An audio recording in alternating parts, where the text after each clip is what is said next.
I'm going to unbox the Luba 2 X series. This is the latest in the Luba range, and this specific model is a 3000. There is a 5000 and 10,000. The box and what is in it will look exactly the same though. So in the box you have some instructions and a quick start guide. You have a new cleaning tool, a brush for cleaning underneath it, a spare set of blades, 2 safety keys which need to be inserted before charging or use.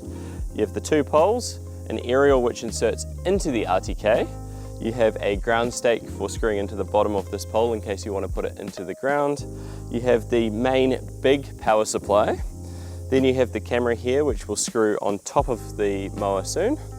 In this box here we have a set of pegs for pegging down the base here, and we also have a smaller separate power supply in case we want to put the RTK somewhere different on the property to the charger. And finally we have the mower itself and a bumper. Obviously this bumper just screws into the front of the mower here, and then we put the camera on and we are ready to go. It looks slightly different with the orange on the side, but the Luba 2X still has a lot in common with the previous Lubas. On the front we still have this contact bumper here just in case the camera doesn't see anything. We still have the Omni wheels on the front which are 4-wheel drive, so they drive forwards, but it makes it easier to turn without ripping up the grass. They've got rid of the hubcap, white hubcap on the side, which is a good thing in my opinion.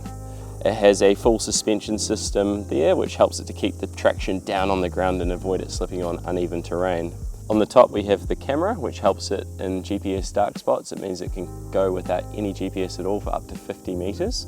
Either side of that we have 3 ultrasonic sensors which help it to detect things that the camera may struggle to see. It still has the little rain sensors here which are just contact sensors where it creates a connection if there's water on them.